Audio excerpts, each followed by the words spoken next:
Brain চাঙ্গা, দ্বিতীয় number মন ও ব্রেন একাত্রিত করবেন। কারণ রাসূলুল্লাহ সাল্লাল্লাহু আলাইহি ওয়াসাল্লাম যখন কোনো গুরুত্বপূর্ণ আলোচনা করতেন নবীজি এই কথাটাই বলতেন। আল্লাহর নবী সাল্লাল্লাহু আলাইহি ওয়াসাল্লাম যেমন সাহাবীকে বলছে, এ মাজ, সাহাবী বলছে লব্বাইকা সাদাইকা ইয়া রাসূলুল্লাহ, বলুন। নবী আবার বলছে মাজ, সাহাবী বলছে লব্বাইকা ইয়া রাসূলুল্লাহ, বলুন। একই জায়গাতে নবী বলছে মাজ, তোমার সঙ্গে কিছু গুরুত্বপূর্ণ বিষয় নিয়ে আলোচনা করব আমি দেখলাম তোমার ব্রেন মন একাত্রিত আছে কি নাই। কারণ আমি নবী যা বলবো তুমি সেটা স্মৃতিগোচর করতে পারবে কি পারবে না, এটা নবীজি সাল্লাল্লাহু আলাইহি ওয়াসাল্লাম মুআয ইবনে জাবালকে ট্রাই করছেন যে সে আমার কথাগুলো উপলব্ধি করতে পারবে কি পারবে না, ধরে রাখতে পারবে কি পারবে না। তাই প্রথম বার্তাটা দিলাম যে আপনি আমার কথাগুলো বুঝতে পারছেন কি না, এই কারণে আপনাকে বলবো চাঙ্গা থাকবেন, ব্রেন মন একাত্রিত রাখবেন, নিশ্চয়ই কথাগুলো উপলব্ধি করা যাবে। আর যদি মনে করেন না করব না, উপলব্ধি করা যাবে না। প্রথম নাম্বারে একটা কথা জিজ্ঞাসা করি, বলুন তো আমাদের নবীর নাম কি? মুহাম্মাদুর রাসূলুল্লাহ সাল্লাল্লাহু আলাইহি ওয়াসাল্লাম। যদি বলি হিন্দুদের নবীর নাম কি, কি বলবেন? এ তো মুসলমান। এখন বলবেন যে হিন্দুদের আবার নবী কে? আরে হিন্দুদের নবী হচ্ছে মুহাম্মাদুর রাসূলুল্লাহ সাল্লাল্লাহু আলাইহি ওয়াসাল্লাম। শিখ, জৈন, আদিবাসী, দালিত থেকে নিয়ে পৃথিবীর জমিনে জাতি, ধর্ম, বর্ণ নির্বিশেষে আল্লাহ পাক মুহাম্মদকে নবী বানিয়ে পাঠিয়েছে। জোরে বলেন সুবহানাল্লাহ। এখন যদি বলি আল্লাহর নবীকে, এতক্ষণ তো বললেন মানুষের নবী, জিনের নবী, হিন্দু নবী, খ্রিস্টানের নবী, জৈনর নবী। যদি বলি আল্লাহর নবী কে? কোরআন বলছে মুহাম্মাদুর রাসূলুল্লাহ।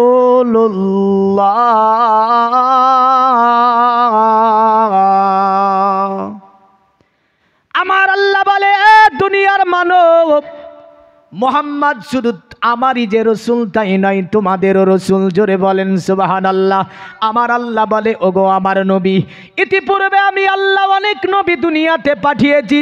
আদম নবী থেকে নিয়ে ঈসা পর্যন্ত নবী এসেছে। আমার আল্লাহ পাক কোন নবীকে দুনিয়ার জমিনে কোন শহরের ওপর নবী বানাচ্ছেন, কোন নবীকে আমার আল্লাহ কোন কাফিলার ওপর নবী বানাচ্ছেন, কোন নবীকে আমার আল্লাহ কোন বংশের ওপর নবী বানাচ্ছেন। আমার আল্লাহ পাক কোন নবীকে কোন আপনার গোত্রের ওপর নবী বানায়। আমার আল্লাহ বলে ওগো আমার নবী শুনে রেখে দিন, পৃথিবীতে আপনাকে কোন গোত্র, বংশ, জাতি, শহরের প্রতি নবী বানাই না। এক কথায় আমার যত সৃষ্টি আছে সকলের তরে আপনাকে আমি আল্লাহ নবী বানিয়ে দুনিয়ার জমিনে পাঠিয়ে দিলাম। এ আমার নবী এক কথায় পৃথিবীতে যত জাতি, ধর্ম, বর্ণ নির্বিশেষে আমার আল্লাহ মুহাম্মদকে নবী বানালেন। আল্লাহর নবী যে আপনার সকলের তরে নবী, এই কথাটা কোরআনে বারবার বলতে চেয়েছে। কোরআন বলছে ওয়ামা আরসালনাকা ইল্লা রাহমাতাল লিল আলামিন। কোরআন বলছে এ আমার নবী, পৃথিবীর জমিনে আপনাকে আমি আল্লাহ পাক সকল জাতির জন্য রহমত করেছি। যেমন আপনি মুসলমানের জন্য রহমত, অনুরূপ হিন্দুর জন্য রহমত, অনুরূপ খ্রিস্টানের জন্য রহমত। এক কথায় জাতি, ধর্ম, বর্ণ নির্বিশেষে আমার আল্লাহ বলছে মুহাম্মদ আপনাকে রহমত বানিয়ে দুনিয়ার জমিনে পাঠিয়ে দিয়েছি। বোঝা গেল আমার নবী শুধু মুসলমানের পরে রহমত এটা নয়, আমার নবী সকল সৃষ্টির পরই হচ্ছে রহমত। সকল সৃষ্টির জন্য আল্লাহ পাক নবীকে রহমত বানাচ্ছে। নবীর জীবনী শুনেছেন না শুনেননি? এর আগে দুই বক্তা করেনি? সিরাতের আলোচনা, নবীর জীবনীমূলক আলোচনা। একজন বক্তাকে গোড়াতে দিয়েছিলেন আর একজন বক্তাকে মাঝে দিয়েছিলেন। শুনলাম হালিমার বাড়ি পর্যন্ত হয়েছে। হ্যাঁ, নবীর জীবনী পৃথিবীতে মোটামুটিভাবে 3000-এর অধিক ভাষাতে অনুদিত হয়েছে। জোরে বলেন সুবহানাল্লাহ। সুবহানাল্লাহ, কতটা ভাষায়? সুবহানাল্লাহ। 3000-এরও বেশি ভাষা, বাংলা, উর্দু, হিন্দি, সেমেটিক, আমারি, এমন করে আপনার ইথিওপিয়, আরবি, ফার্সি, হিব্রু, এক কথায় পৃথিবীতে 4000-এর অধিক কিছু ভাষা। সব ভাষাতেই আমার নবীর জীবনী পাওয়া যায়। জোরে বলবেন না? সুবহানাল্লাহ, সব সুবহানাল্লাহ। ভাষাতে আছে। এখন এই নবীজির জীবনী সবচেয়ে উত্তমতম ঘটনা হচ্ছে নবীজির জীবনী। এখন আল্লাহ পাক এই নবীকে নিয়ে আমাদেরকে যতটুকু আলোচনা করিয়ে নেবেন অতটুকুই বলবো। সমগ্র পৃথিবীর গাছের ডালগুলোকে যদি কলম বানানো হয়, সমুদ্রের পানিকে যদি কালি বানানো হয়, আমার নবীজির জীবনী শেষ হবে না। কারণ আমার আল্লাহ বলছে রাফা'না লাকা যিকরাক, এ আমার হাবিব আপনার শান শওকত মর্যাদাকে আমি আল্লাহ উঁচু করে দিয়েছি। জোরে বলেন সুবহানাল্লাহ, আমাদের সুবহানাল্লাহ। আমার মতো আলেম এর জীবনী শেষ করা সম্ভব নয়। তবে একটা অ্যাঙ্গেল থেকে কিছু কথা বোঝানোর চেষ্টা করব, একটা অ্যাঙ্গেল থেকে। তো নবীজির জীবনী শুনলেন যে আল্লাহর নবী সাল্লাল্লাহু আলাইহি সাল্লাম কি দিয়ে তৈরি হয়েছে শুনেছেন? নূর দিয়ে। নবীজি নূর দিয়ে তৈরি হয়েছে। আচ্ছা, নবীজির নাম কটা শুনেছেন? আসমানি নাম কি নবীজির? নবীজির আসমানি নাম কি? আহমদ। কি নাম? আহমদ। জমিনি নাম মোহাম্মদ। দুটি শব্দ কোরআনে আছে, আছে না নাই? দুটি শব্দ বেদে আছে, ভবিষ্য পুরাণে আছে, মহাভারতে আছে, জান্দে বাস্তাতে আছে, গীতাতে আছে, সাহেবে আছে, এমন করে পৃথিবীর বিভিন্ন বেদ বলেন, বাইবেল বলেন, সমস্ত কিতাবে এ দুটি নাম পাওয়া যায়। জোরে বলেন সুবহানাল্লাহ, সুবহানাল্লাহ। এখন আল্লাহর নাম জাতি কটা? একটা। আল্লাহর নাম জাতি কটা? একটা। কি নামটা? আল্লাহ। নামটা কি? আল্লাহ। এই নামটা বেদে একটা মন্ত্রেতে আছে 5 বার। কবার? বেদে একটা মন্ত্রেতে 5 বার আছে। বাদ বাকি আল্লাহকে কত নামে ডাকা হয়েছে ইনশাল্লাহ আমি পরস্পর মন্ত্রগুলো এনে ওটা বুঝিয়ে দেব। তবে পুরা বেদের মধ্যে আল্লাহ শব্দটা একটা মন্ত্রেতে ডাইরেক্ট 4-5 বার একদম প্রকাশ্যভাবে বর্ণনা করা হয়েছে। শুনতে মন চাই না? যে কোথায় বললো পুরা বেদে একটা মন্ত্রেতে আল্লাহ নাম, কিন্তু আল্লাহর আরো কত নাম বেদে আছে এগুলোও জানতে ইচ্ছা করে। দেখেন আমাদের নবীর পূর্বে যে নবী এসেছিল এ নবীর নাম কি? ঈসা নবী। কি নবী? এনার উপর একটা আসমানি কিতাব নাজিল হয়েছিল। কিতাবটার নাম কি? ইনজিল শরীফ। কিতাবের নাম ইনজিল শরীফ। আল্লাহ নবী ঈসা আলাইহিস সালাম তিনি বসে আছেন একটা হাওয়ারি গোত্র বলে একটা গোত্র, মানে তিনাকে সাহায্যকারী একটা গোত্র। আসার পরে নবী ঈসাকে বলছে, এ আল্লাহ নবী ঈসা, পৃথিবীর জমিনে আল্লাহ পাক আপনাকে নবী বানিয়ে পাঠিয়েছে, আপনার ওপরে একটা আসমানি কিতাব নাজিল করেছে। এ নবী ঈসা, আপনাকে একটা কথা জিজ্ঞাসা করব। নবী ঈসা আলাইহিস সালাম বললেন, এ আমার সম্প্রদায় বলো কি কথা জিজ্ঞাসা করবে? ঈসা নবী বলে, এ আমার সম্প্রদায় বলো কি কথা তুমি আমাকে জিজ্ঞাসা করবে? ঈসা নবীকে তারা বলল, নবী ঈসা, পৃথিবীর জমিনে আপনি শেষ নবী নাকি আপনার পরে আর কোন নবী দুনিয়ার জমিনে আসবে? ঈসা নবী বলল, আমার সম্প্রদায় শোনো, আমার পরে এই ধরাতে আমার আল্লাহ পাক একজনকে নবী বানিয়ে পাঠাবে। এই নবীর নাম কি হবে? ঈসা নবী বলল, শোনো গো, আমার পরে যিনি নবী হয়ে দুনিয়াতে আসবে তিনি ডাইরেক্ট আজ থেকে মোটামুটি ভাবে আপনার 2500 বছর আগে, আজ থেকে 2000 বছর আগে যে কথাটা বলেছিলেন আল্লাহ পাকের কোরআনে এইভাবে রয়েছে, ওয়া মুবাশশিরাম বিরাসূলি ইয়াতি মিন বাদি ইসমুহু আহমদ। অতএব ঈসা নবী বলল, শুনে রেখে দাও, অতএব পৃথিবীর জমিনে আমি নবী ঈসা, আমার পরে পৃথিবীতে একজন নবী আসবে, এই নবীটার নাম হবে আহমদ। কারণ এই আহমদ নামে আমার আল্লাহ পাক আমার নবীকে খ্যাত করেছেন। ঈসা নবী বলল, আমার পরে পৃথিবীর জমিনে যে নবীটা আসবে এই নবীটার নাম হবে আহমদ। তিনি বললেন, এ আমার গোত্র শোনো, আমি নবী ঈসা যদি দুনিয়ার জমিনে বেঁচে থাকি অতদিন পর্যন্ত, তবে ওই আহমদের অনুসরণ করব, ওই আহমদকে মানব, ওই আহমদকে জানব। কারণ ওই নবী সমস্ত নবীদের নবী হয়ে দুনিয়ার জমিনে আসবে। জোরে বলেন সুবহানাল্লাহ।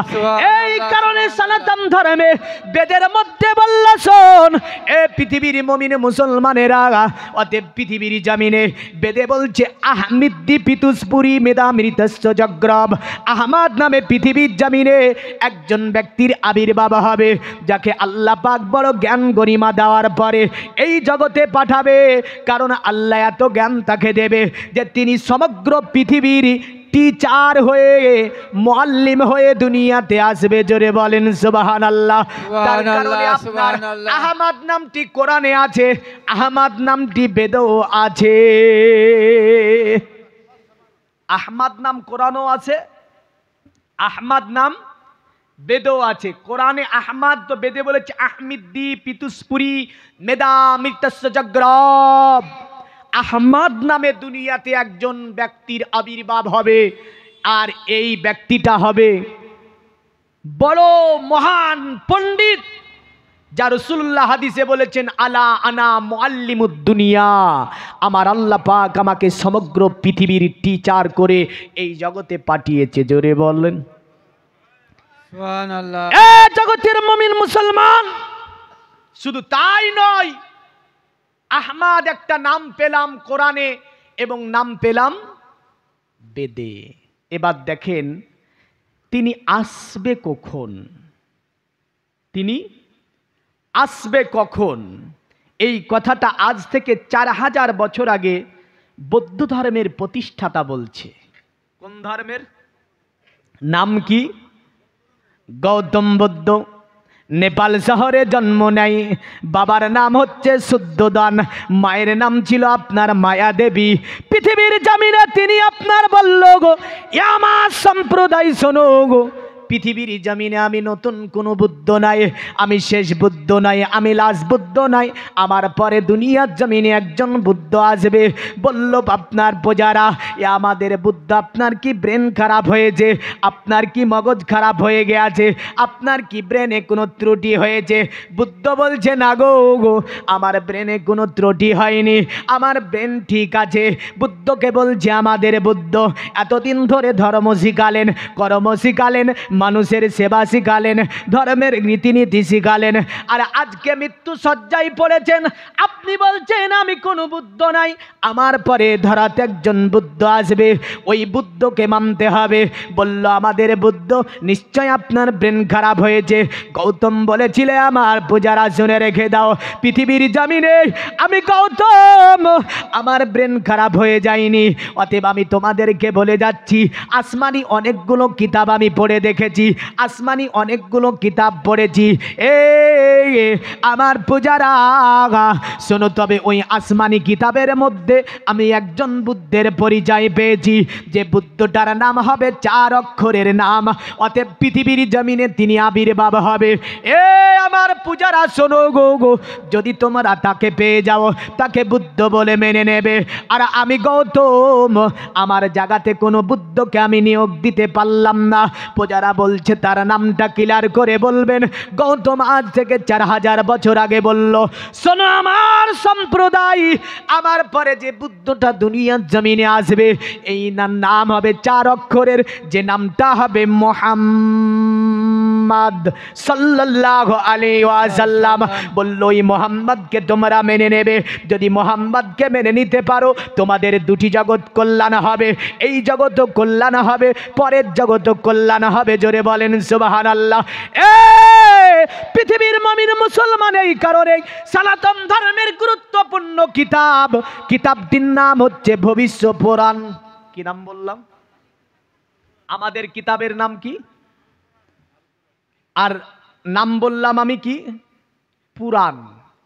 আমাদের কিতাব হচ্ছে আল কুরআন, আর ওদের হচ্ছে ভবিষ্যৎ পুরাণ। একটুখানি ক দিয়ে আর প দিয়ে, কুরআন আর ওদের হচ্ছে পুরাণ।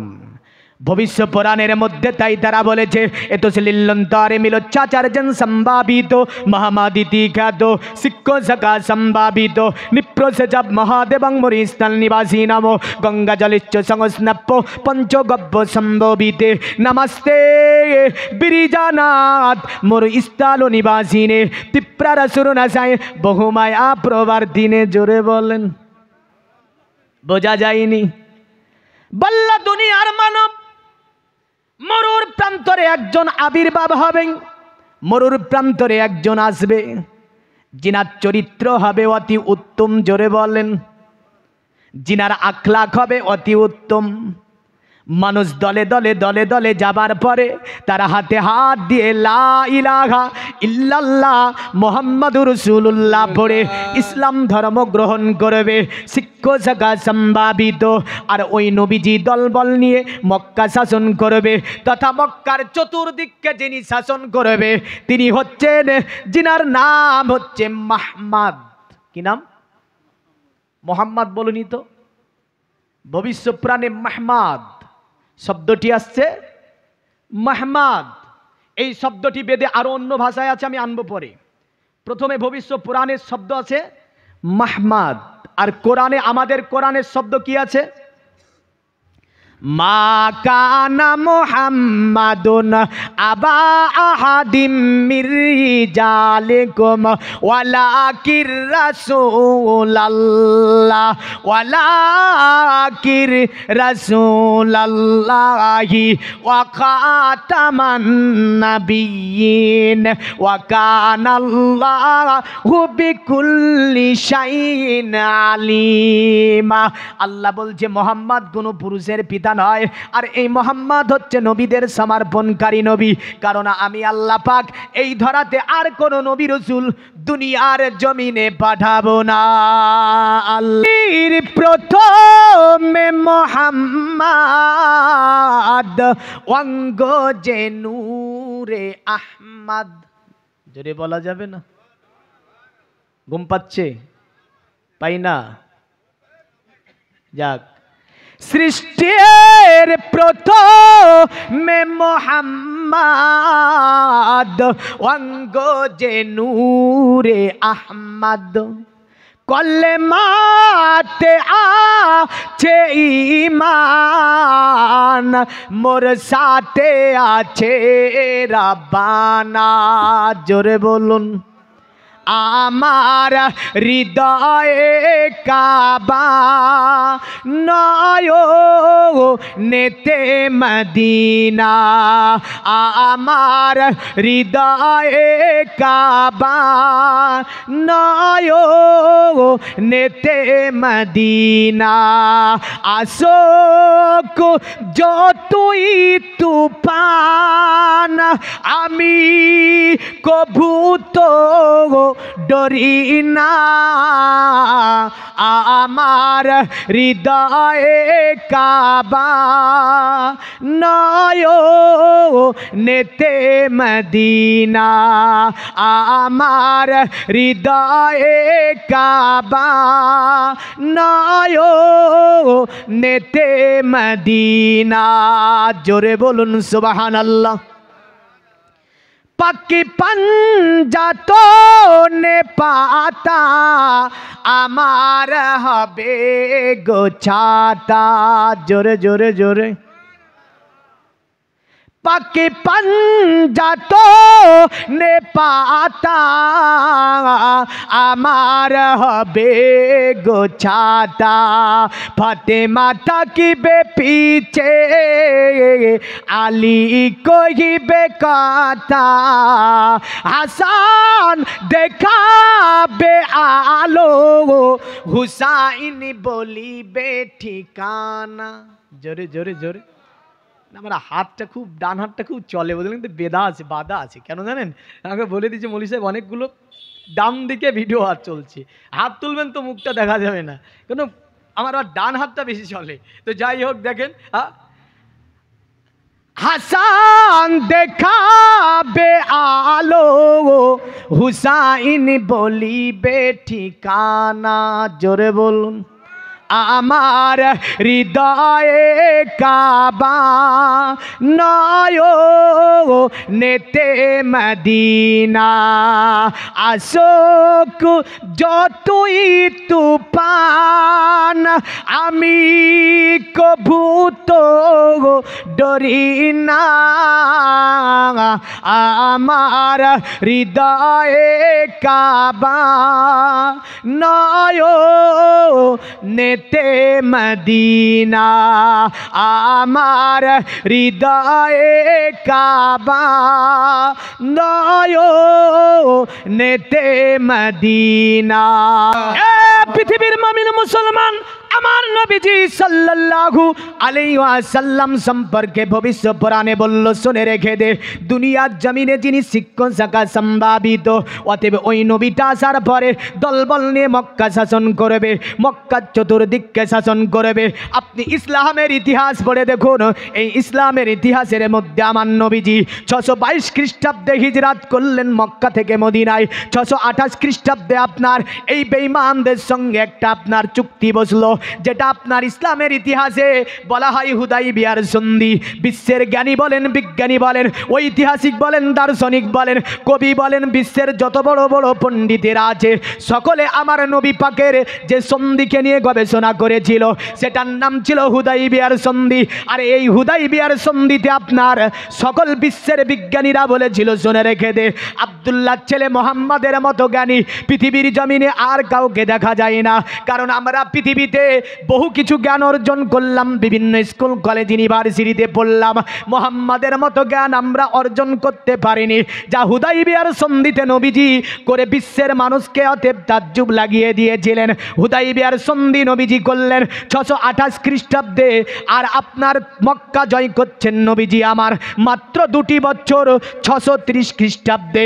আপনার তাই ভবিষ্য পুরাণ বলছে, শোন, শিক্ষক শাখা সম্ভাবিত, অতএব মোহাম্মদ একদিন দলবল নিয়ে মক্কাকে শাসন করবে, মক্কার চতুর্দিককে যিনি শাসন করবে তিনি হবে আব্দুল্লাহ ছেলে মোহাম্মদুর রাসূলুল্লাহ সাল্লাল্লাহু আলাইহি ওয়াসাল্লাম।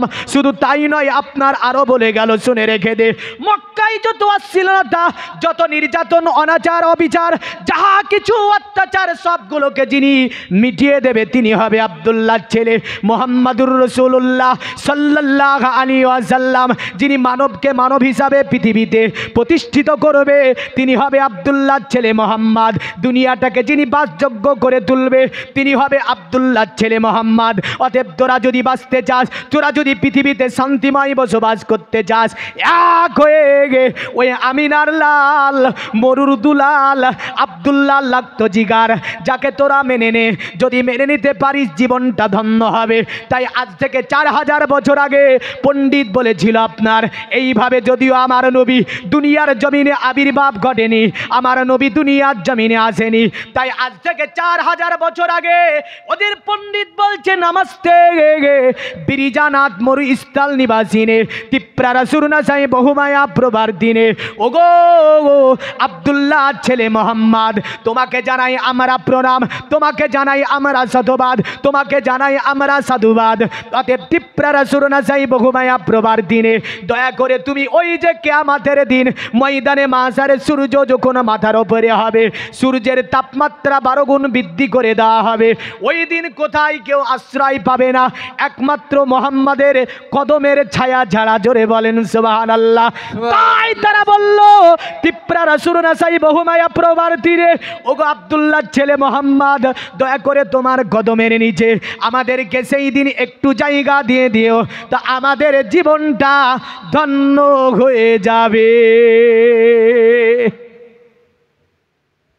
হ্যাঁ, যদি সনাতন ধর্মে বলে তিপ্রা রসুর নেশায় বহু মায়া প্রবার্তি, দয়া করে তোমার কদমের ছায়ে একটুখানি জায়গা দিও, তা আমাদের জীবনটা ধন্য হয়ে যাবে। একে যে মাথায় টুপি পাগড়ি পরে জুব্বা পরে বলছে মুহাম্মদ কিয়ামতে কি করতে পারবে, নবীর কি হবে নবী জানে না, নাউজুবিল্লাহ বলবেন না? সনাতন ধর্মে ভবিষ্য পুরাণ বলছে তিপ্রা রসুর নাসাই বহু মায়া প্রবার তিনি। মোহাম্মদের কদম ছাড়া কোনো আশ্রয় হবে না। মোহাম্মদের কদম অবশ্যই লাগবে। দুনিয়ার মুমিন মুসলমান শুধু তাই নয়, তাদের অন্য অন্য কিতাবগুলি আমি আস্তে আস্তে পরস্পর আনয়ন করব। তবে আপনাকে একটা জিনিস বলে যাই, দুইজন বক্তার কাছ থেকে নবীজির জীবনী শুনেছেন। আমার নবীজির জীবনী পৃথিবীর জমিনে মাইকেল এই জাহাজ আপনার বিশ্ববাসীকে একটা কিতাব দিয়ে গেল। কিতাবটির নাম রাখলো দি 100। কি নাম রাখলো? একজন খ্রিস্টান লেখক বিশ্বের মানুষকে বলল, শোন, পৃথিবীর জমিনে জীবনী যদি পড়তে হয় আব্দুল্লাহ ছেলে মোহাম্মদের পড়ে নে। আমি মাইকেল এই জাহাজ পৃথিবীর জমিনে অনেক ধরনের অতএব সাধক গবেষক এমন করে মনুঋষি জ্যোতিষী থেকে নিয়ে অনেক সমাজবিদের জীবনী পড়ে দেখেছি, কিন্তু নবীজির জীবনীর মতো জীবনী পৃথিবীতে কারো আমি দেখতে পাইনি। এই কারণে আমি মাইকেল এই জাহাজ আমার এই যে দি 100 কিতাবের প্রথম স্থানে আমি যার জীবনীটাকে আনয়ন করলাম তিনি হলেন মা আমিনার লাল জনাবে মোহাম্মদুর রাসূলুল্লাহ সাল্লাল্লাহু তাআলা আলাইহি ওয়াসাল্লাম। তাই তিনি প্রথম র্যাঙ্ক করছেন এই কিতাবে, তিনি হচ্ছে আব্দুল্লাহ ছেলে মোহাম্মদ। প্রথম র্যাঙ্ক করলেন তিনি। আমেরিকাতে বিশাল বড় সম্মেলন, তার মধ্যে বলেছিল শুধু তাই নয়, আমেরিকার বিখ্যাত লেখিকা যার নাম ছিল আপনার কি নরেন্দ্র বসিং, তিনি বলেছিল বিরাট আপনার সম্মেলনের মধ্যে যেখানে আপনার অনেক সাংবাদিক ছিল, বলেছিল আমেরিকার মানুষ শুনে নে, আমি অতএব নরেন্দ্র বসিং পৃথিবীতে যত বেদ বলিস, বাইবেল বলিস, মহাভারত বলিস, জন্দে বাস্তা বলিস, ভবিষ্য পুরাণ বলিস, কোরআন বলিস, নবীজির হাদিস বলিস, সবগুলো পড়ে দেখেছি। আমি একমাত্র ধর্ম বলতে পেয়েছি ইন্নাদ্দীনা ইনদাল্লাহিল ইসলাম। ইসলাম ছাড়া পৃথিবীতে আর কোনো ধর্ম আমি দেখতে পাইনি। এই নরেন্দ্র বসিং প্রথম জীবনটা ছিল কোরআনের বিরোধিতা, প্রথম জীবন ছিল নবীজির বিরোধিতা। নবীজির চরিত্রের ওপরে দাগ লাগিয়ে একটা কিতাব লেখার কথা ছিল, বলেছিল বিশ্বের মুসলিমদের মুখে চুনকালি ফেলে দেব, বিশ্বের মুসলিমরা একথা জোর করে বলতে পারবে না যে আমাদের নবীজি উত্তম, এই কথা বলতে পারবে না। আমি নরেন্দ্র বসিং বিখ্যাত একজন মহিলা ছিল, আমেরিকার বড় একজন রাইটার, সে বলছে শোন, নিশ্চয় মোহাম্মদের সম্মানকে ধুলাই মিশিয়ে দেব। আমার আল্লাহ বলে পারবি না। পেরেছে? পেরেছে? যুবক, আজ কোথায় চলছো তুমি? কি করছো তুমি? কি দেখছো তুমি? তুমি কি জানো এই বিশ্বের মাঝে মুহাম্মদ সাল্লাল্লাহু আলাইহি ওয়াসাল্লামকে নিয়ে আজ থেকে 1500 বছর আগে থেকে গবেষণা করতে করতে কতটা বিজ্ঞানীরা কলেমা পড়ে ইসলাম ধর্ম গ্রহণ করেছে? জোরে বলেন সুবহানাল্লাহ। আজকের কোরআন, আজকের আলোচনা থাকবে বিজ্ঞান ও কোরআন, মুহাম্মদ সাল্লাল্লাহু আলাইহি সাল্লাম ও বিজ্ঞান। এই নিয়ে আমি জীবনীটাকে আলোচনা সামনের দিকে আগাবো। যদি মনে করেন শুনবো তো শোনাবো, আর যদি বলেন না একই অ্যাঙ্গেলে ওয়াজ করেন তো আমার সুবিধা হবে, অসুবিধা নাই কোনো। তাহলে দেখেন মুহাম্মদ সাল্লাল্লাহু আলাইহি সাল্লাম তার চরিত্রে দাগ লাগাতে চেয়েছিল আমেরিকার বিখ্যাত একজন লেখিকা। কোরআন পড়ছে, কি পড়ছে? কোরআন। কোরআন খুলেছে, লিখবে। কোরআন বলছে ইন্নাকা আলা খুলুকিন আযীম, মুহাম্মাদের চরিত্র হচ্ছে অতি উত্তম চরিত্র। জোরে বলেন সুবহানাল্লাহ। অতি উত্তম চরিত্রের অধিকারী হচ্ছে মুহাম্মদ সাল্লাল্লাহু আলাইহি ওয়াসাল্লাম।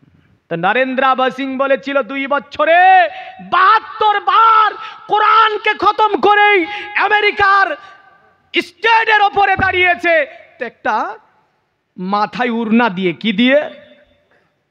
আর আমাদের ঘরের কিছু কিছু যুবতীর আছে, মহিলা আছে, বাজারে যাইতে একটু উড়না জুটে না, আছে না? নাই? নাই? খারাপ লাগছে বাপ। সমাজ ঠিক করেন, নমাজ পড়ে পড়েন। নমাজ পড়া আছে, সমাজ নাই, ঠিক না? নমাজ আছে, সমাজ নাই। সমাজ ঠিক করেন, তারপরে নমাজ পড়েন, নমাজ হবে। কিন্তু সমাজ ঠিক না করে, পরিবার ঠিক না করে ওই নমাজ পড়ে কোনো কাজ হবে? হবে না। আমেরিকার মহিলাদের পোশাক কেমন হয়? প্যান্ট, স্কিন টাইট গেঞ্জি, অশ্লীল পোশাক, বুঝলেন? আর এই অশ্লীল পোশাক, হাতে কুনি থাকে কতটা? 10টা আঙ্গুলে বাঁদরের মতো বড় বড় কুনি। ছি ছি ছি ছি ছি। আমার সমাজে অনেক এইরকম মহিলারা ওই দেখে দেখে কুনি রাখতে লেগেছে, বললেন, দেখলে জি খারাপ করে। ছি, বন মানুষের চেয়েও খারাপ রে। অনেক মা শুনছে, গালি দিচ্ছে, বলছে মৌলবিটা কাজ পায় না, কুনির বাদে লাগলো। হ্যাঁ, নবীজি যেটাকে নিষেধ করেছে, ইসলামের শরিয়াত হচ্ছে নাখুন কেটে ফেলতে হবে। ইসলাম শরিয়াতে নাখুন রাখার কোনো অনুমতি আছে? নাই। নরেন্দ্র সিং মাথায় উড়না দিয়েছে আমেরিকাতে, বিখ্যাত একজন বিজ্ঞানী। সাহিত্য আসর, সাংবাদিক সম্মেলন, দাঁড়িয়ে গেল। সাংবাদিকেরা ভাবছে ব্যাপারটা কি, স্কিন টাইট গেঞ্জি কোথায় গেল, আর ওই প্যান্ট কোথায় গেল আমাদের এত বড় লেখিকার। নরেন্দ্র সিং দাঁড়িয়েছে, মাথায় একটা ওড়না আছে, বুকের সঙ্গে কোরআন ধরে আছে। জোরে জোরে জোরে জোরে। এ দুনিয়ার মুমিন মুসলমান, নরেন্দ্র সিং দাঁড়িয়ে বলছে, আমেরিকার মানব, আমি কথা দিয়েছিলাম মোহাম্মদের চরিত্রে দাগ লাগাবো, কিন্তু মোহাম্মদের চরিত্রে দাগ লাগাতে পারিনি। কোরআনের ভুল ধরে একটা কিতাব লিখবো বলেছিলাম, তা আমি লিখতে পারিনি। আমাকে যদি বলো বেদের ভুল ধরে দিতে, বেদের ভুল ধরে দিতে পারবো। আমাকে যদি বলো মহাভারতের ভুল ধরতে, আমি মহাভারতে ভুল খুঁজে পেয়েছি, জানদে বাস্তার মধ্যে ভুল খুঁজে পেয়েছি, মহাবায়মন করে আমি ভবিষ্যৎ পুরাণে পেয়েছি। কিন্তু মুসলমানদের কিতাব, যে কিতাবের নাম হচ্ছে আল কোরআন, এই কোরআনের মধ্যে কোনো ভুল খুঁজে আমি পাইনি। আমি নরেন্দ্র সিং আজকে 1-2 বছরের মধ্যে 72 বার কোরআনটাকে খতম করে দিয়েছি, একটা একটা করে অক্ষর দেখেছি। আপনার ভুল তো দূরের কথা, মুসলমানদের কোরআনের মধ্যে ভুলের জায়গা পর্যন্ত নাই। জোরে বলেন সুবহানাল্লাহ। বললে সাংবাদিকের দলেরা, আমেরিকার মানুষেরা শোন, যার কারণে আজকে আমি প্যান্ট পরা ছেড়ে দিয়েছি, স্কিন টাইট গেঞ্জি পরা ছেড়ে দিয়েছি। আমি মুসলমানদের কিতাব পড়ে যেটা পেয়েছি, নারী মানে পর্দা করতে হবে, মাথার ওপর অতএব কাপড় দিতে হবে। শুধু তাই নয়, এই নরেন্দ্র সিং বলেছিল, শোন, আজকে এই সম্মেলন আসার পিছনে আমার কারণটা এই যে আজকে আমি ইসলাম কবুল করেছি, অতএব আমি মোহাম্মদকে মেনে নিয়েছি। মুসলমানদের মন্ত্র লা ইলাহা ইল্লাল্লাহ মুহাম্মাদুর রাসূলুল্লাহ সাল্লাল্লাহু আলাইহি সাল্লাম পড়ে আমি নরেন্দ্র সিং ইসলাম কবুল করেছি। এই কথাটা জানানোর জন্য আজকে এত বড় সম্মেলনে, আমেরিকার সরজমিনে এই বৃহত্তম একটি সম্মেলন, যাতে আমি এসে প্রকাশ্যভাবে ইসলামকে আমি জাহির করে দিলাম। জোরে বলেন সুবহানাল্লাহ। কিন্তু আজকে আমরা মুসলমানের ছেলে, মুসলমানের মেয়ে, মুসলমানের ঘরে জন্ম নিয়েছে, 95% মানুষ কোরআন পড়তে জানে না, 95% মানুষ নামাজ পড়ে না। আর আজকে এসে বলে মৌলভী সাহেব মারছে আমাদেরকে চীনের মধ্যে, চীনে মুসলমানরা অত্যাচারিত, কখনো বলছে আমেরিকায় মুসলমান অত্যাচারিত, কখনো এসে বলছে ফ্রান্সে মুসলমান অত্যাচারিত, কখনো বলছে জার্মানে মুসলমান অত্যাচারিত, কখনো বলছে ভারতবর্ষের সরজমিনে, বিভিন্ন জায়গায় সোশ্যাল মিডিয়ায় দেখতে পাই এই মুসলমানদেরকে অত্যাচারিত করে। কিন্তু নবীজি বলেছেন না, পৃথিবীর জমিনে আমি মুসলমানকে যা দিয়ে গেলাম, যদি মুসলমান যদি এটাকে বুকের সঙ্গে আঁকড়িয়ে ধরে থাকতে পারে, আমি নবীজি তাদেরকে বলে গেলাম কিয়ামতের সকাল পর্যন্ত কোনো জাতি তাদেরকে দেবে, তাদের ওপরে কোনো রকমের অত্যাচার অনাচার অবিচার করতে পারবে না। নবীজি আপনার সাফা পাহাড়ের ওপরে বিদায় হজ্জে দাঁড়িয়ে বলেছিলেন, ই আমার জাতি, আমি নবীজি যদিও চলে যায় তোমাদের কাছ থেকে কিছুই নিয়ে যাব না, আমার সবচেয়ে বড় মজেদার নাম হচ্ছে আল কোরআন, এই কোরআনটা তোমাদের কাছে রেখে যাব, এই কোরআনটাকে তোমরা বুকের সঙ্গে আঁকড়িয়ে ধরে থাকবে। আমি নবী বলছি, কোনো জাতি তোমাকে অত্যাচারিত করতে পারবে না। কিন্তু 95% মানুষ কোরআন পড়তে পারে না। ঠিক বললাম না ভুল? ঠিক বললাম না ভুল বললাম? দ্বীপপাহাড় রাত্রি 12টা পার হয়ে গেছে, হয়তো ঘড়ি দেখিনি আমি। এখানে অনেকে কোরআন শরীফ পড়া জানে না, আছে না নাই? আছে না? আমি তিনাদেরকে করজোড়ে আবেদন করব, আমার প্রতিটি ওয়াজে এটা থাকে, প্রতিটা ওয়াজে এই ওয়াজটা সার্থক তখন হবে যখন আমি এখানে এসে একজনকে কোরআন পড়ার উপদেশ দিয়ে যেতে পারবো। আমার ওয়াজ তখনই সার্থক হবে এখানে এসে যদি দুজন ব্যক্তিকে নমাজটা ধরিয়ে দিতে পারি, হ্যাঁ না? তাহলে এখানে অনেকেই আছেন যে কোরআন পড়া জানেন না। আমার মাত্র দুটি ভাই কোরআন পড়া জানেন না, এমন হাত তুলে বলুন তো মৌলভী সাহেব, কোরআন পড়া শিখে নেব। দুইজন ভাই আমার হাত তুলে একটু বলেন তো। আল্লাহ শিখাবে, আপনি চেষ্টা করবেন, আল্লাহ আপনার ব্রেন বাড়াবে, আল্লাহ আপনাকে আপনার জন্য কোরআনকে সহজ করে দেবে।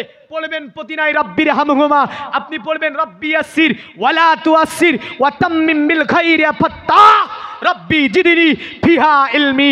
আমার আল্লাহ বলে, বান্দা তুই যা শিখতে চাইবি আমি আল্লাহ তোর ব্রেনে দিয়ে দেব। জোরে বলেন সুবহানাল্লাহ।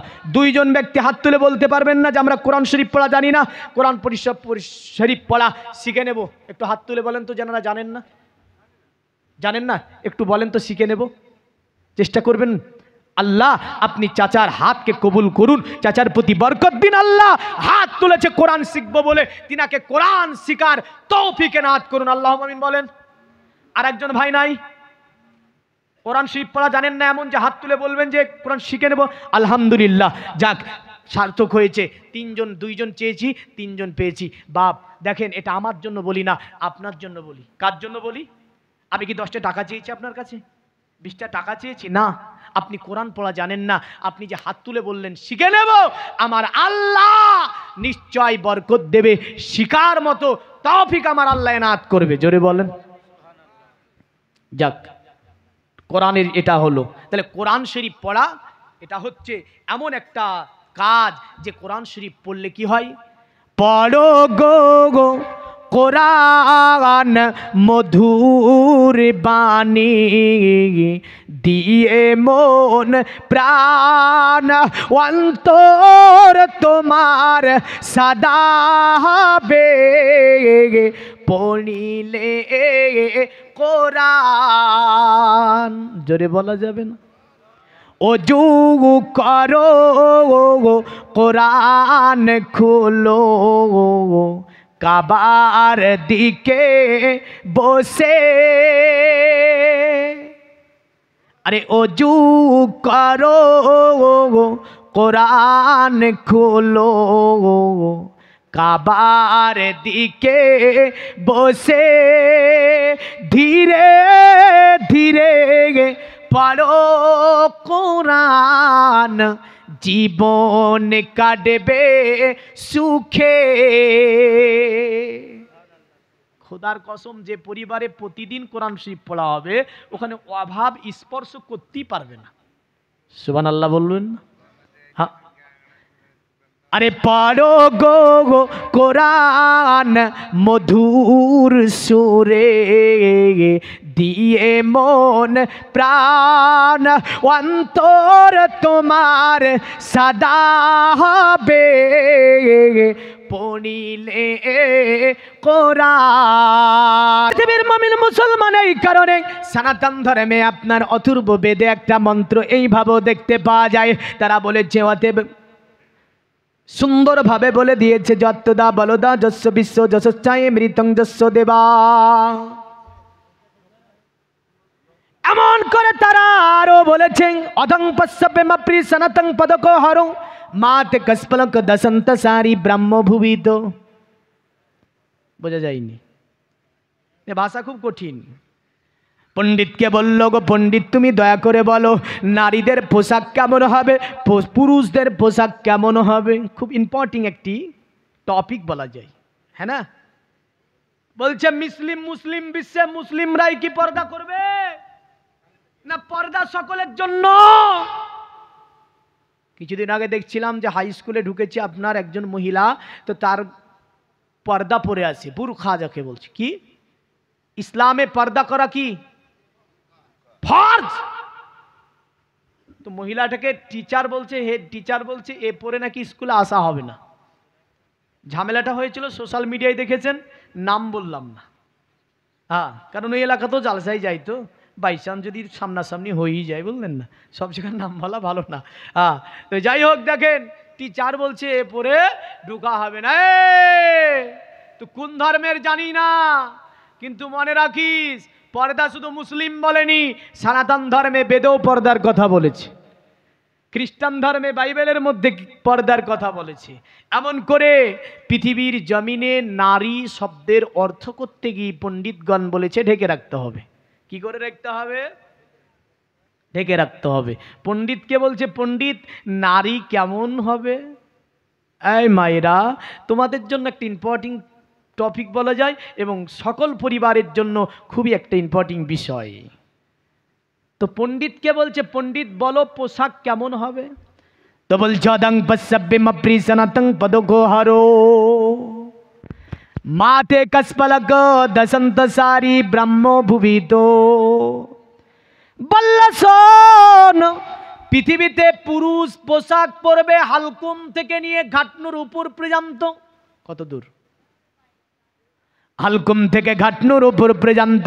আর নারী যারা হবে, নারীর পোশাক হবে মাথার তালু থেকে নিয়ে পায়ের তালু পর্যন্ত। পণ্ডিতকে বলল, ওগো পণ্ডিত, তুমি তাহলে বলো যে নারী এমন পোশাক পরবে না, ওই নারীটা কি হবে? বলল, যে নারী এমন পোশাক পরবে না, ওই নারীটা সমাজে নারী হবে না। বলে কেন? বলে নারী হবে সংযমী, নারী হবে অতএব ভদ্র নম্র। নারী যখন রাস্তা দিয়ে যাবে মাথার তালু থেকে নিয়ে পায়ের তালু পর্যন্ত ঢাকা থাকবে। নারী যখন রাস্তা দিয়ে চলবে নারী পদযুগলের দিকে তাকিয়ে চলবে। মায়েরা, তোমাদের জন্য বেদে কত সুন্দর বর্ণনা দেয় দেখো। বলে মাতে কসপলক দসন্ত সারি ব্রহ্ম ভুবিত। আর যে নারীর চলা হবে, যে নারী সংযম ভাবে চলবে না, যে নারী এমন ঢেকে ঢুকে চলবে না, যে নারীর চলা ধীরে ধুলে হবে, অতএব হিলে দুলে হরিণের মতো ডানে বামে এদিক ওদিকে তাকাবে, এমন করে আপনার তার চলনে অন্য কোনো পুরুষ আকৃষ্ট হবে। বললা শোন, পৃথিবীতে ওটা নারী হতে পারে না, ওটা নারী নয়, ওটা হচ্ছে ধূর্ত শগুনের মতো। কি কড়া বাক্য, মারাত্মক হিট। মানে যে নারীর চলনে অন্য পুরুষ আকৃষ্ট হয়, যে নারী ঢেকে ঢুকে চলে না, অন্য পুরুষকে আকৃষ্ট করে তার শরীর দেখে, তার চলনে। তো বলল ওটা নারী কোথায়? ও তো নারী হতে পারে না, ও হচ্ছে ধূর্ত শগুন। যে নারী অন্য পুরুষকে আকৃষ্ট করতে চায়, এটা সনাতন ধর্মের কথা।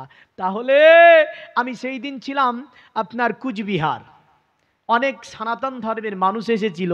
পরবর্তীতে আমার সঙ্গে একজন ঘরে গিয়ে বললেন, কথা বলতে বলতে, আমি জানি না যে উনি একজন সনাতন ধর্মের মানুষ, আমাকে বলছে মৌলভী সাহেব ইনি একজন কিন্তু হিন্দু। আমি আবার সঙ্গে সঙ্গে হাতটা বাড়ালাম, উনিও হাতটা বাড়ালো, মুসাফা হলো বললেন। দিয়ে এই নারী পর্দা নিয়ে আমি বললাম, আচ্ছা আমি যেগুলো বললাম আপনাকে কেমন লেগেছে? বলে মৌলভী সাহেব খুব ভালো লেগেছে। তা আপনারা যে ঢোল ডাম্পা বাজিয়ে এই যে নোংরামিগুলো পূজা মণ্ডপীতে মন্দিরে গিয়ে করেন, তো বলেন এগুলো কি বন্ধ করা যায় না? বলল মৌলভী সাহেব কি বলবো, ধর্ম এখন চলে গিয়েছে একদম রসার তলে। ধর্ম এখন চলে গিয়েছে রসার তলে, কারণ নারী ঢেকে রাখার কথা আমাদের কিতাবও বলেছে, কিন্তু ওগুলো আমরা মানি না, মানতে পারিনি।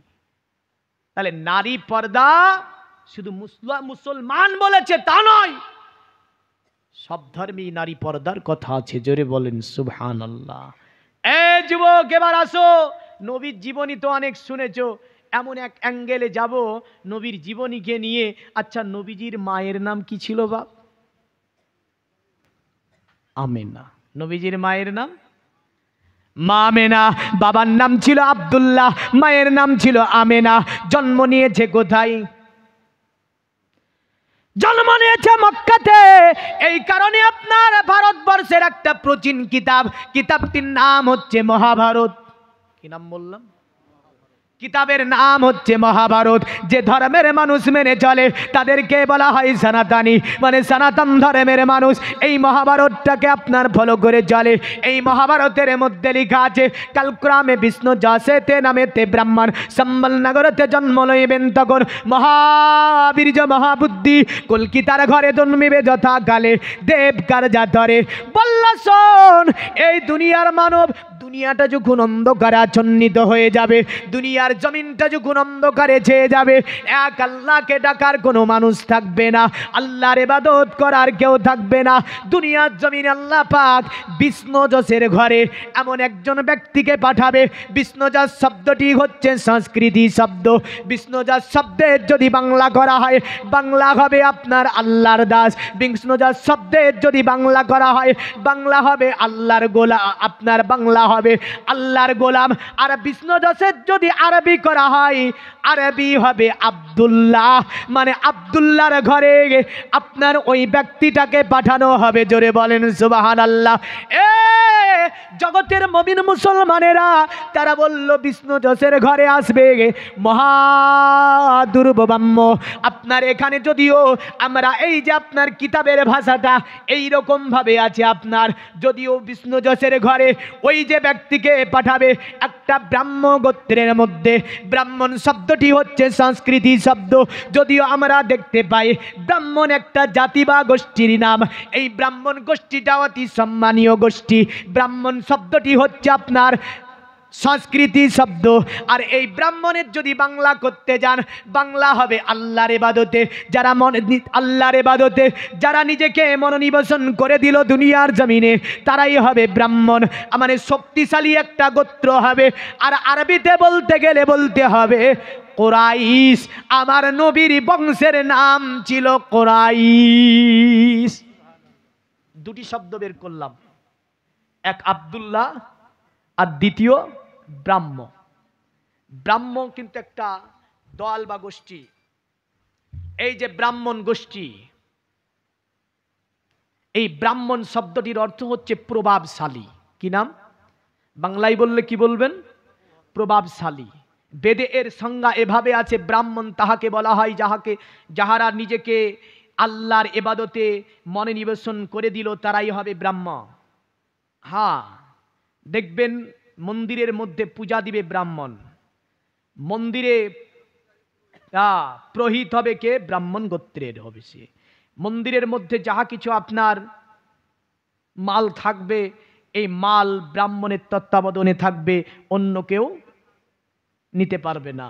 ব্রাহ্মণের তত্ত্বাবধানে পুরা মন্দিরের আসল জায়গাগুলান, সকল জায়গার ব্রাহ্মণদের তত্ত্বাবধানে, অন্য কেউ সেখানে গিয়ে কারো কর্তাতি খাটবে না। একটা প্রভাবশালী গোত্র এটা, যাকে আরবিতে যদি বলতে যান এই শব্দটা কি হবে, তো আরবিতে কুরাইশ, মানে পুরা মক্কার গোত্র যে গোত্রের কাছে পরাজিত হয়েছে, ওটা ছিল নবীজির গোত্র। কোন গোত্র? নবীজির গোত্র। আসছে কোথায় এবার সেটা দেখি। আপনারা কি বলেছেন? আসছে কোথায় বলেছেন? মক্কায়। কি বলেছেন? মক্কায়।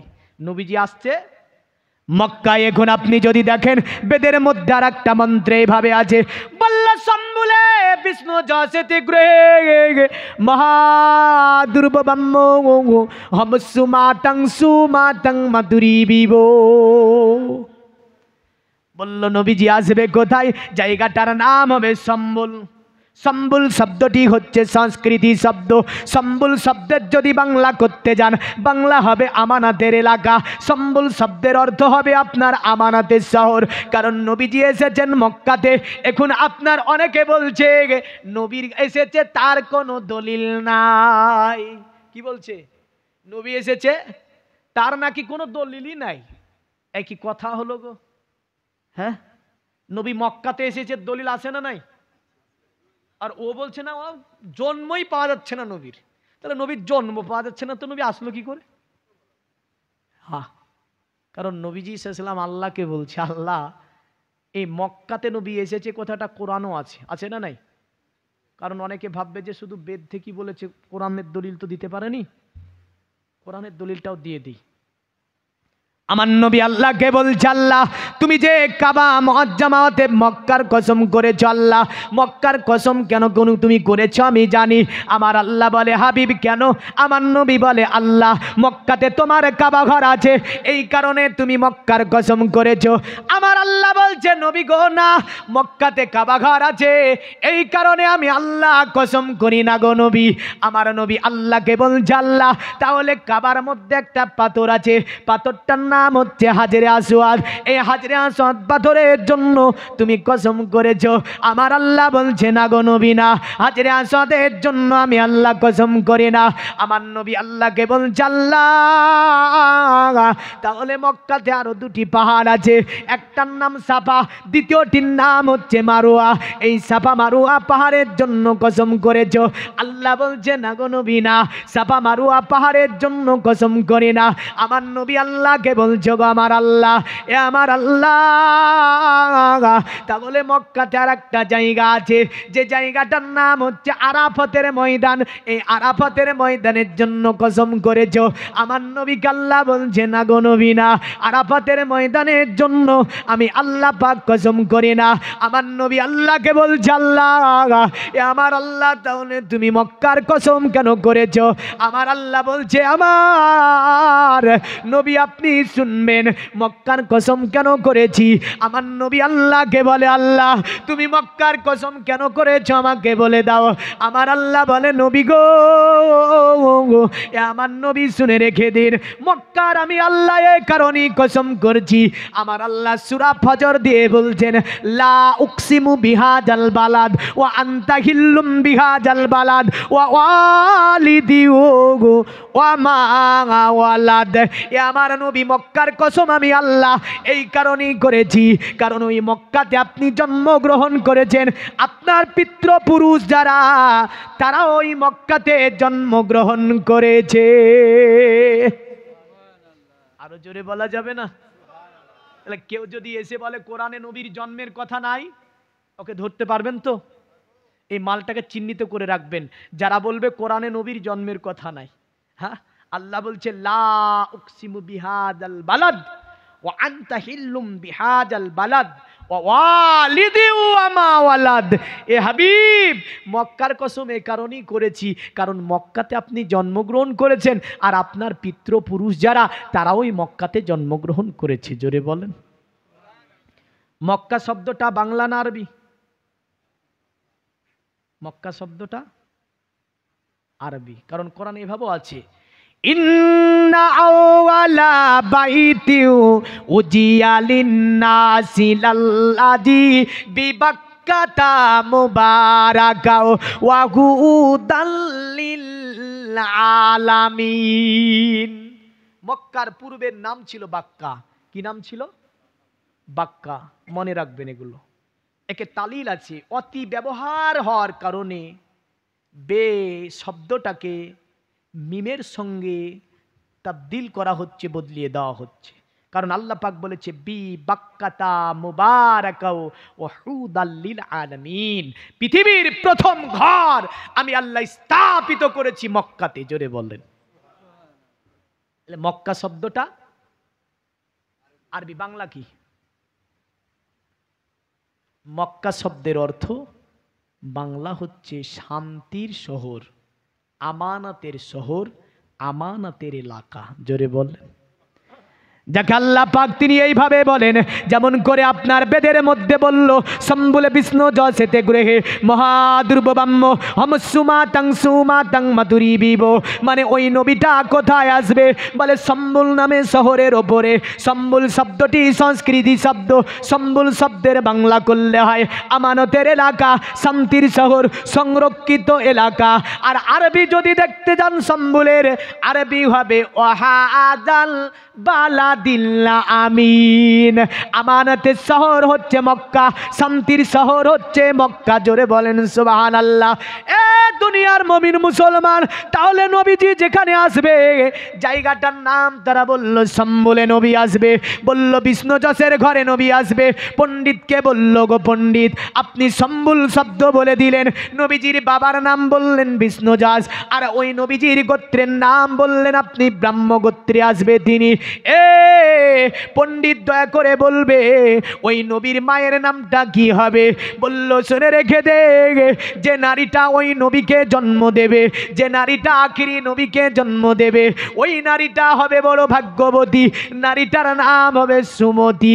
সুমতি শব্দের অর্থ হচ্ছে মাধুর্যবান, সুমতি শব্দের অর্থ হচ্ছে চরিত্রবান, সুমতি শব্দের অর্থ হচ্ছে সুন্দরী। আর এই সুমতির যদি বাংলা আরবি করা হয়, আরবি হবে আমেনা মানে আমেনা নারী নবীকে জন্ম দেবে। আরো জোরে বলবেন না, কোন নারী দেবে? আমেনা নারী। তাহলে সুমতি নবীজি আমরা তোমার ভুলতে পারি না, তোমার আম্মা আমেনা গো তোমার দুদুমা হালিমা। জোরে জোরে জোরে। কারণ নবীজির মায়ের নাম সুমতি শুনেছেন, আর আরবিতে হবে আমেনা, বাংলা কি হবে? মাধুর্যবান, সুন্দরী, চরিত্রবান। আর সংস্কৃত হবে সুমতি, আর আরবিতে হবে আমেনা। এখন আর বলছে আমেনা জাহান্নামে যাবে, নাউজুবিল্লাহ বলেন। আমেনা যদি জাহান্নামে যায় তো কোথায় যাবে রে? হ্যাঁ, আরে দয়ার নবীজি আমরা তোমার ভুলতে পারি না, তোমার আম্মা আমেনা গো তোমার দুদুমা হালিমা, তোমার আম্মা আমেনা গো তোমার দুদুমা হালিমা। তুমি এসেছিলে যখন মা আমিনার ঘরে, ফেরেশতারা আসে সে ঘরে, তুমি সিরাতে রাসূল মারিফাতেরি বুলবুল, তোমার দোয়া কবুল করতে খোদা দেরি করে না। তোমার আম্মা আমেনা গো তোমার দুদুমা হালিমা, তোমার আম্মা আমেনা গো তোমার দুদুমা হালিমা। দয়ার নবীজি আমরা তোমার ভুলতে পারি না, তোমার আম্মা আমেনা গো তোমার দুদুমা হালিমা। আল্লাহ জগতের মুমিন মুসলমান বলল সুমতি নারী পৃথিবীতে একটা বিচিত্রপূর্ণ সন্তানের জন্ম দেবে। বলল পণ্ডিত বলো ওই সন্তানটার নাম কি হবে?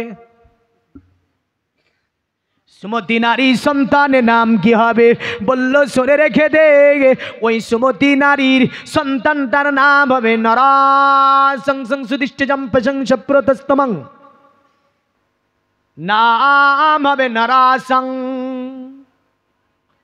নরাসং শব্দটি হচ্ছে সংস্কৃতি শব্দ।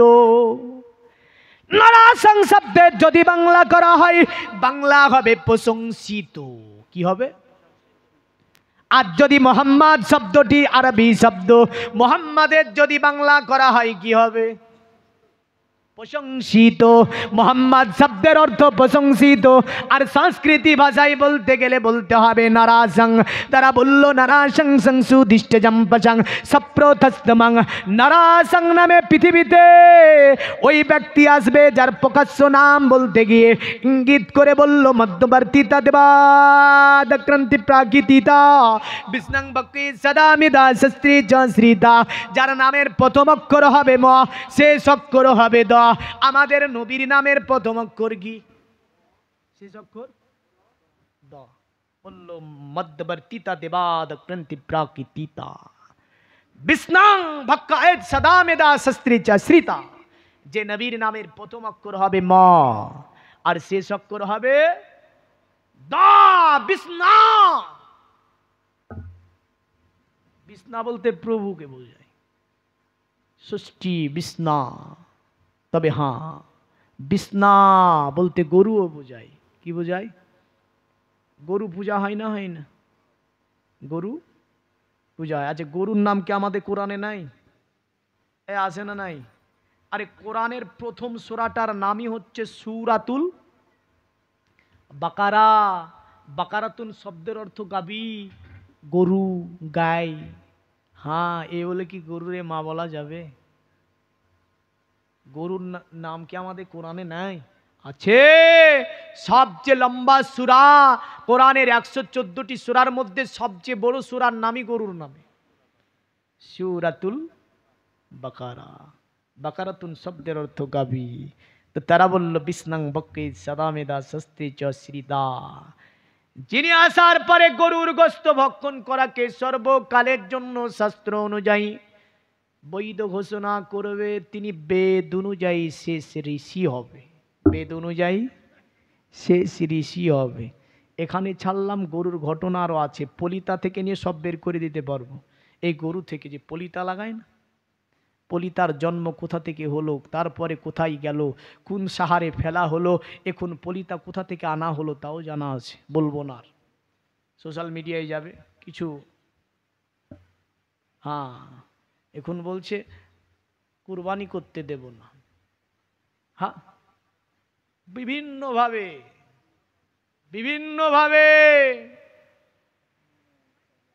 আল্লাহ পাক সকলকে বুঝদান করে, সম্প্রীতি বজায় রেখে, গণতন্ত্র দেশ, ধর্ম নিরপেক্ষতা দেশ একটা ভারত, এ দেশে সকলকে সমান অধিকারে বসবাসের সমান অধিকার দেওয়া হয়েছে। সেই সম্প্রীতি বজায় রেখে সকলে চলাফেরা করতে পারে। সকলে বলুন আল্লাহুম্মা আমিন। বাপ, আমাকে টপিকে কিন্তু দেখেন, টপিক মুড়ে একটু অন্যদিকে যেতে হবে, যেহেতু আমাকে দুটি বিষয় বলেছে। তবে আমার ওয়াজের কোয়ালিটি একটা বিষয় যদি দিয়ে দেন, আমার ওয়াজ আসল জায়গাতে এখনো পৌঁছাতেই পারেনি। কারণটা হচ্ছে, আমি তো প্রথমেই বলেছি, নবীর জীবনী হচ্ছে দীর্ঘ জীবনী। আমি যদিও আপনাকে কোনো জ্যোতিষী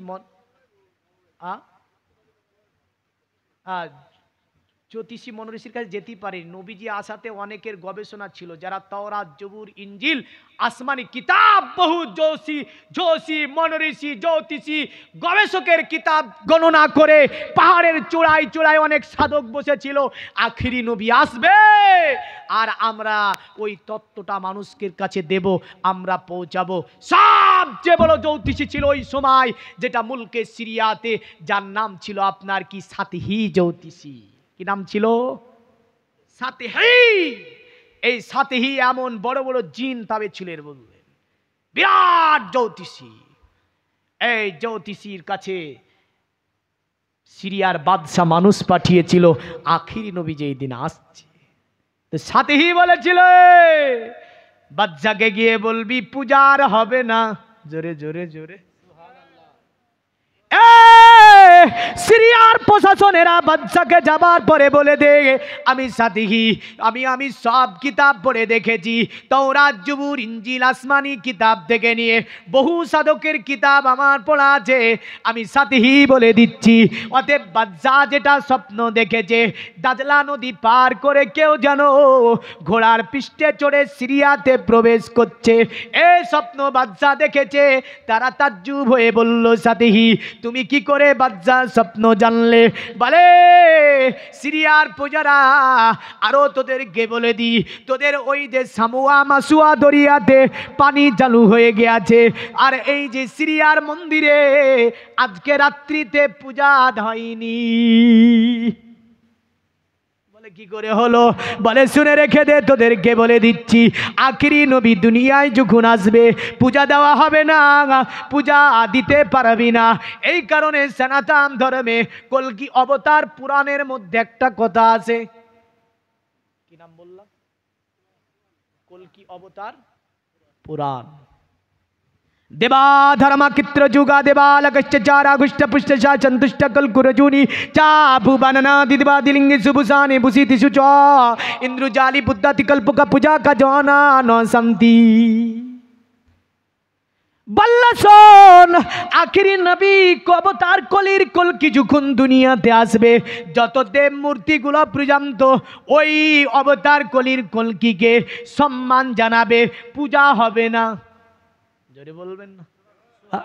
আরে সত্যের বাণী নিয়ে এলো মক্কায়, বাতিল বিদায় হলো তিনারি ছোঁয়ায়, বেদিনেরা কয় পূজা নেহি হয়, বেদিনেরা কয় পূজা নেহি হয়, মক্কাতে আল্লাহ মিনরায় ও নবী, নবীজি আমার, ও নবী, নবীজি আমার, ও নবী, নবীজি আমার, ও নবী, নবীজি আমার, ও নবী নবীজি আমার আরে মদিনা বাসিয়ে খুশির মাতম মোদের কোলে এলো নূরেরই বদন পাবো কি আমন তোমায় করিব যতন ও নবী নবীজি আমার ও নবী নবীজি আমার জোরে বলুন। তো তারা বলল শোন যত দেব মূর্তিগুলো আছে সকলে যেন নবীজির সম্মান করবে। বলল হুষ্টা পুষ্টা সন্তুষ্টা অবতার কলির কলকি দুনিয়াতে আসার পরে অতএব যত ওই যে দুর্বল পশুগুলো ওই দুর্বল পশুগুলো সাব্বল হয়ে যাবে। আমাদের কিতাবও আছে না নাই? মৌলবীদের মুখে আশা করি শুনেছেন। কিন্তু অবতার কলির কলকি ভবিষ্যৎ পুরাণ বলছে দেখেন হুষ্টা পুষ্টা সন্তুষ্টা কলকো রজনী চাবুবা মানে যখন ওই যে আপনার অবতার কলির কলকি দুনিয়ার জমিনে আবির্ভাব হবে পশুগুলো সব বাল হয়ে যাবে। গাছে যে গাছে মরা গাছ ফুল ফুটাতে পারেনি অবতার কলির কলকি আসাতে মরা গাছে ফুল ফুটে যাবে। অবতার কলির কলকি আসাতে যেন মরা গাছে পাতা বেরাবে। যে মরুভূমি জীবনে ঘাস বের করতে পারেনি ওই মরুভূমিতে ঘাস বেরাবে। জোরে বলেন সুবহানাল্লাহ। বলল শোন হুষ্টা পুষ্টা সন্তুষ্টা কলকো রজনী চাবুবা নানা দিবাদি লিঙ্গি সুভূষণে ভূষিতি সুজা ইন্দ্রজানি বুদ্ধাতি কল্পকা পূজা কা জানা ন শান্তি। আর ওই অবতার কলির কলকি আসার পরে তিলকবাজি করে ইন্দ্রজালিকদের গল্প কাহিনী দিয়ে মানুষকে ভুগিয়ে ভাগা রাখা যাবে না। বলে কেন যাবে না? বলে এর অবসান যিনি ঘটাবে তিনি হচ্ছে অবতার কলির কলকি। তিনি আসার পরে দুনিয়াতে শান্তি কায়েম করবে।